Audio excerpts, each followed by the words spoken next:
दोस्तों स्वागत है आज फिर से हमारे इस YouTube चैनल पर। दोस्तों आज इस वीडियो में हम पैन कार्ड के बारे में बात करने वाले हैं। जो छोटे बच्चे होते हैं जिनकी उम्र लगभग 18 वर्ष से कम होती है, उनका पैन कार्ड कैसे बन सकता है। क्योंकि दोस्तों पैन कार्ड बनाने के लिए कोई भी मिनिमम एज की आवश्यकता नहीं पड़ती है और इसके लिए कहीं जाने की भी आवश्यकता नहीं है। आप घर बैठे ऑनलाइन अपने मोबाइल से पैन कार्ड बना सकते हैं। आज इस वीडियो में 18 साल से कम उम्र के बच्चों का पैन कार्ड अप्लाई करने का कंप्लीट प्रोसेस मैं बताने जा रहा हूं। तो दोस्तों वीडियो को लास्ट तक पूरा वॉच करिएगा और मैं सारी जानकारी स्टेप बाय स्टेप आसानी पूर्वक आपको देने जा रहा हूं। चलिए वीडियो को शुरू करते हैं।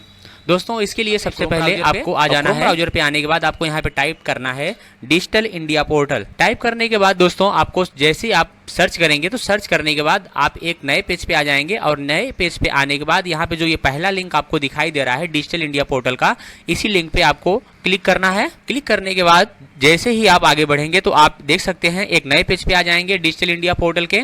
यहाँ पर आपको ढेर सारी सर्विसेज देखने के लिए मिल सकती हैं। जैसे यहाँ पर पैन कार्ड के बारे में, मोबाइल डीटीएच रिचार्ज के बारे में, इलेक्ट्रिक बिल के बारे में, आईटीआर भी फाइल कर सकते हैं यहाँ से आप, जीएसटी के बारे में, डिजिटल सिग्नेचर, यूटीआई या जॉब पोर्टल के बारे में भी यहाँ से आप जानकारी ले सकते हैं। पैन कार्ड के बारे में हमें जानकारी लेना है तो डिजिटल इंडिया पोर्टल पर पैन कार्ड कैसे अप्लाई करेंगे आप, उसके लिए सबसे पहले आपको यहाँ पे लॉगिन का जो ये ऑप्शन दिखाई दे रहा है, आपको इस पे क्लिक करना है। क्लिक करने के बाद आप एक नए मेनू पे आ जाएंगे। आने के बाद यहाँ पे देख सकते हैं साइन इन करने के लिए कहा जा रहा है। तो अगर आप पहले से रजिस्टर्ड हैं तो आप यहाँ पर अपना वेंडर आईडी और पासवर्ड डाल करके कैप्चा कोड को फिट करके साइन इन कर लेंगे। अगर नहीं है तो यहाँ पर जो ये ऑप्शन दिखाई दे रहा है रजिस्टर्ड का, तो आप एक नई न्यू यूजर आईडी यहाँ से रजिस्टर्ड करके बना सकते हैं। तो मैं पहले से यहाँ पर अपनी आईडी बना चुका हूँ, तो यहाँ पे इस कैप्चा को फिट करके आगे प्रोसीड कर देता हूँ। दोस्तों जैसे ही प्रोसीड करते हैं, प्रोसीड करने के बाद हम देख सकते हैं यहाँ पर हम जो डिजिटल इंडिया पोर्टल की ये जो मेन वेबसाइट है ऑफिशियल साइट पे आ जाते हैं। और आने के बाद यहाँ पे देख सकते हैं आप ढेर सारे सर्विसेज के बारे में दिखाया गया है। जैसे यहाँ पे मैं पहले बता चुका हूँ, हमें पैन कार्ड के बारे में जानना है तो यहाँ पैन कार्ड का जो ये ऑप्शन दिखाई दे रहा है आपको इसी पे क्लिक करना है। दोस्तों क्लिक करने के बाद यहाँ पर देखिए दो ऑप्शन आपके सामने आएगा, एक एनएसडीएल का आएगा और एक यूटीआई का आएगा। तो हमें एनएसडीएल से पैन कार्ड को अप्लाई करना है तो हम एनएसडीएल के ऑप्शन पे टिक करेंगे। क्लिक करने के बाद दोस्तों फिर से हम एक नए पेज पे आ जाते हैं और एक नए पेज पे आने के बाद यहाँ से आप अपना न्यू पैन कार्ड का जो फॉर्म होता है उसको डाउनलोड कर लेंगे। अगर आपको न्यू पैन कार्ड अप्लाई करना है तो यहाँ से न्यू पैन कार्ड का जो फॉर्म अवेलेबल है उसको आप यहाँ से डाउनलोड कर लीजिए। अगर आपको अपना पैन कार्ड में कोई करेक्शन है तो यहाँ पे अपडेट पैन कार्ड का जो ये फॉर्म दिखाई दे रहा है आप इसको डाउनलोड कर सकते हैं। तो दोस्तों हमें न्यू पैन कार्ड वो भी 18 साल से कम उम्र के बच्चों का अप्लाई करना है। तो यहाँ पर जो ये ऑप्शन दिखाई दे रहा है उसके नीचे न्यू पैन कार्ड का इस ऑप्शन पे हमें क्लिक करना है। क्लिक करने के बाद फिर से हम यहाँ पे एक नए पेज पे आ जाते हैं और एक नए पेज पे आने के बाद यहाँ पे न्यू पैन कार्ड विथ आधार लिखा गया है। आप इसी ऑप्शन को यहाँ फिर से क्लिक करेंगे। जैसे क्लिक करेंगे दोस्तों यहाँ पर ढेर सारे ऑप्शन फिर से हमारे सामने आ जाते हैं। जैसा कि आप दिखाया गया है यहाँ आपको इंडिविजुअल कार्ड अप्लाई करना है तो यहाँ पर इस ऑप्शन को हम क्लिक कर देंगे। जैसे ही क्लिक करते हैं तो हमारे पास पैन कार्ड का जो है न्यू फॉर्म ओपन होके हमारे सामने आ जाता है डैशबोर्ड पे। हम इस फॉर्म को बारी बारी से सारे स्टेप को कैसे फिल करते हैं, कैसे पूरा फॉर्म भरा जाएगा, सारी जानकारी हम आपको अब बताने वाले हैं। दोस्तों फिल करने के लिए आपको सबसे पहले यहाँ पे अपनी सिटी सेलेक्ट करनी है। सिटी सेलेक्ट करने के बाद यहाँ पर आपका एक एरिया कोड आ जाएगा। एरिया कोड को सेलेक्ट जैसे ही करेंगे तो यहाँ पर आपको एओ टाइप का एक ऑप्शन आएगा, वो भी ऑटोमेटिकली ओपन होगा, इसको भी फिल करना है आपको। इसके बाद आपका जो रेंज कोड होता है उसको भी आपको ऑटोमेटिकली यहाँ पे फीड करना है। इसके बाद एओ नंबर होता है वो भी ऑटोमेटिक आ जाएगा, इसको भी आप फिल कर देंगे। फिल करने के बाद जैसे ही आगे बढ़ेंगे तो यहाँ आपसे टाइटल पूछा जा रहा है कि आप किसका अप्लाई कर रहे हैं। तो अगर किसी बच्चे का अप्लाई कर रहे हैं तो यहाँ श्री लगा देंगे। तो श्री वाले ऑप्शन को हम मान लेते हैं सेलेक्ट कर लेते हैं। सेलेक्ट करने के बाद यहाँ पर आपको एक बात और ध्यान देनी है कि जिसका पैन कार्ड हम अप्लाई कर रहे हैं उनका जो नाम होता है उस नाम में आपको ये ध्यान देना है कि व्यक्ति का जो लास्ट नेम है और फर्स्ट नेम है और मिडिल नेम है उसको आपको ध्यान दे करके यहाँ इस कॉलम में आपको भरना होगा। यहाँ पर देख सकते हैं पहला ऑप्शन लास्ट नेम है तो पहले आप लास्ट नेम को यहाँ पे फिल करेंगे। फिल करने के बाद व्यक्ति का अगर कोई फर्स्ट नाम है तो फर्स्ट नाम को भी यहाँ पे ऐड कर देंगे। ऐड करने के बाद दोस्तों अगर उसका कोई मिडिल नाम है तो आप दे सकते हैं, अगर नहीं है तो कोई बात नहीं है। और इसके बाद आप जैसे ही यहाँ पे स्क्रॉल करेंगे तो जो आप नाम यहाँ पे फीड किए हैं वो नाम यहाँ पे शो होगा। और इसके बाद फिर आपको यहाँ अपना जेंडर सेलेक्ट कर लेना है। जेंडर सेलेक्ट करने के बाद यहाँ पे जो व्यक्ति का डेट ऑफ बर्थ है उसको सेलेक्ट कर लेना है। डेट ऑफ बर्थ में दोस्तों एक बात हमें ये याद रखनी है कि जो हम अप्लाई कर रहे हैं पैन कार्ड, उस बच्चे की उम्र 18 साल से कम है। डेट ऑफ बर्थ में दोस्तों आपको ये बात याद रखनी है, जब हम यहाँ पर डेट ऑफ बर्थ में सेलेक्ट करेंगे ईयर, तो जिस व्यक्ति की उम्र 18 साल से कम है उसकी अगर हम यहाँ पे पैन कार्ड अप्लाई कर रहे हैं तो जैसे ही हम यहाँ पे सेलेक्ट करेंगे, तो सेलेक्ट करने के बाद देखिए यहाँ पर एक एप्लीकेशन आ रहा है आपके सामने, तो आप ओके जैसे करेंगे तो यहाँ पर कुछ पॉपअप खुल के सामने आ जाएगा।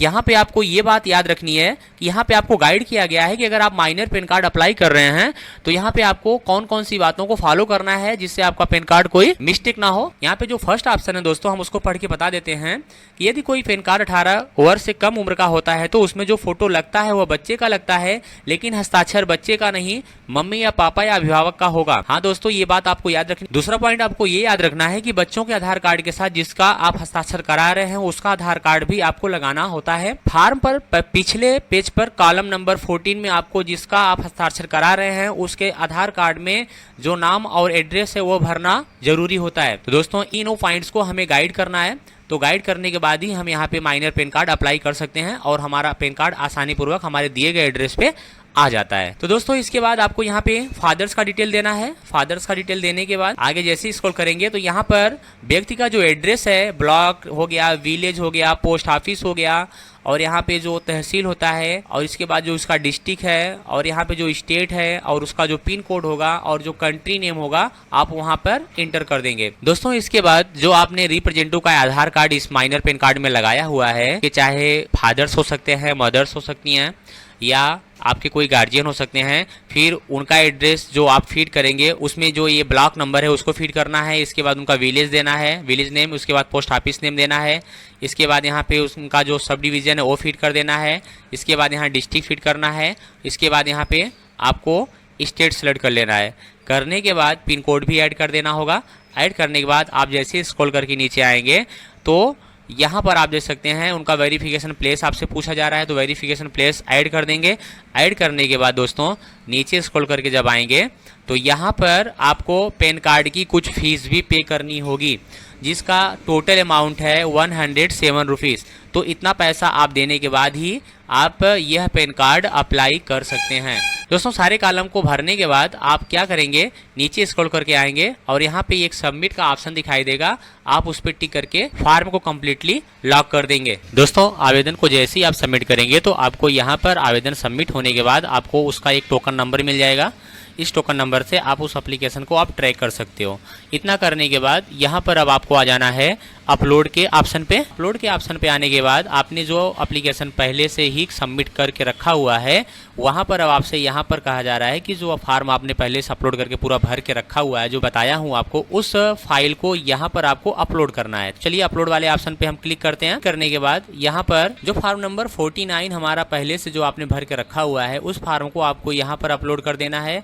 उसके बाद उस फॉर्म का जो बैक साइड का जो है टोटल डिटेल उसको आपको यहाँ पे अपलोड कर देना है। अपलोड करने के बाद आधार कार्ड जो आपने पहले से ही बना के रखा हुआ है उसको भी यहाँ पे आप अपलोड कर देंगे। दोस्तों यहाँ पे अपलोड करते समय जो फाइल्स यहाँ अपलोड करनी है आपको जेपीजी फाइल में होनी चाहिए और उसकी साइज मैक्सिमम 1 MB से ज्यादा नहीं होना चाहिए। तो दोस्तों फाइल को मैं यहाँ पे फिल कर चुका हूँ। फिल करने के बाद यहाँ पे अपडेट वाले ऑप्शन को यहाँ पर आप टिक कर देंगे। करने के बाद देखिए हमारी फाइल अभी प्रोसेस। दोस्तों यहाँ पर फाइल हमारी कंप्लीटली अपलोडेड हो चुकी है। अपलोड होने के बाद नीचे स्क्रॉल करके आएंगे। आप स्क्रॉल करके आएंगे जैसे नीचे तो आप यहाँ पर कैंडिडेट का पूरा जो डाटा आपने फीड किया हुआ है पहले से उसका मिलान कर लेंगे कि फार्म में हमारे कोई गड़बड़ी तो नहीं है। अगर नहीं है गड़बड़ी तो आप यहाँ पर ईयर ऑफ बर्थ है उसको फिल करके आप कंफर्म कर देंगे। दोस्तों जैसे ही कंफर्म करेंगे तो यहाँ पर हमारा पैन कार्ड लगभग 1 से 2 हफ्ते के अंदर बाई पोस्ट हमारे घर आ जाता है। तो दोस्तों इस ऐप का यूज करके आप बहुत ही आसान तरीके से आप अपना पैन कार्ड बना सकते हैं। तो दोस्तों हमारा ये वीडियो आपको आज कैसा लगा हमें कमेंट बॉक्स में जरूर बताइएगा